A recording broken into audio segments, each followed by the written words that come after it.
Electric వాహనాలలోనే ఒక అద్భుతమైనటువంటిది ఇప్పుడు Benz వాళ్ళు తీసుకొచ్చింది.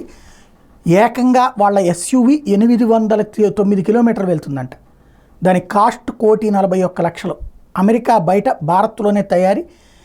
ఇది కీలకమైనటువంటిది. 7 సీట్లు కలిగిన విద్యుత్ ఎస్యూవి EQS 580 4MATIC మోడల్ని దేశీయ విపణిలోకి సోమవారం బెంజ్ విడుదల చేసింది.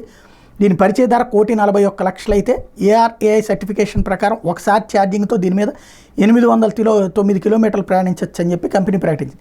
కంపెనీ పూణే ప్లాంట్లో ఈ కారును ఉత్పత్తి చేశారు. భారత్లో ఇది మాకు 6వ విద్యుత్ కారు. ఈ కారుని అమెరికా వెలుపల ఉత్పత్తి చేసిన మొదటి దేశంగా భారత్ నిలిచిందని ప్రకటించారు. ఇది చాలా అద్భుతమైనటువంటి అంశం.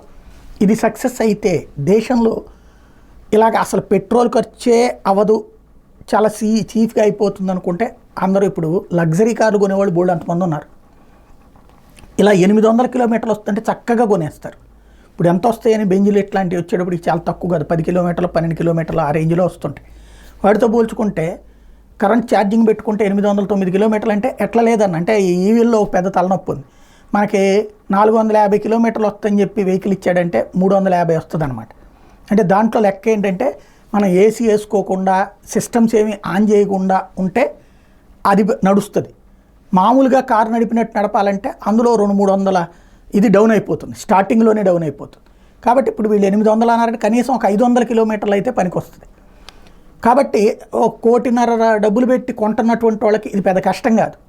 1,50,00,000 పెట్టి కొంటున్న వాళ్ళు బోల్డ్ అంతమంది ఉన్నారు ధనవంతులు. వాళ్ళకి 1,50,00,000 పడేస్తే పోలేదా, మన పెట్రోల్ ఛార్జీలు కూడా ఉండదు అనుకుంటారు. అది భారీగా నడుస్తుంది. ఈ గనక కాకపోతే ఏకైక సమస్యల్లో ఏంటంటే ఛార్జింగ్ పాయింట్లు పెద్ద ఎత్తున ఉండాలి.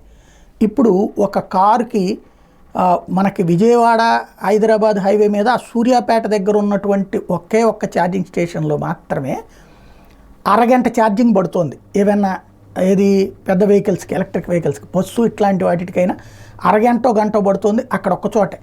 మిగతా అన్నీ కూడా 2 గంటలు 3 గంటలు పట్టేటటువంటి పరిస్థితి.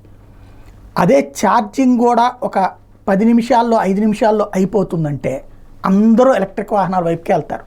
ఇప్పుడు రీసెర్చర్స్ ప్రధానంగా కాన్సన్ట్రేట్ చేయాల్సింది అది ఛార్జింగ్ అన్నటువంటిది. అతి వేగంగా ఏదైతే పెట్రోలు డీజిల్ ఎలా పోసుకుంటామో, LNG ఎట్లా ఎక్కించుకుంటామో, LPG ఎట్లా ఎక్కించుకుంటామో ఆ తరహా కరెంట్ ఛార్జింగ్ అయ్యేటట్టయితే కనుక భారీగా కొనుగోలు అయితే ఎలక్ట్రిక్ వెహికల్స్ ఆ దిశగా దృష్టి సారించాల్సిన అవసరం అయితే ఉంది.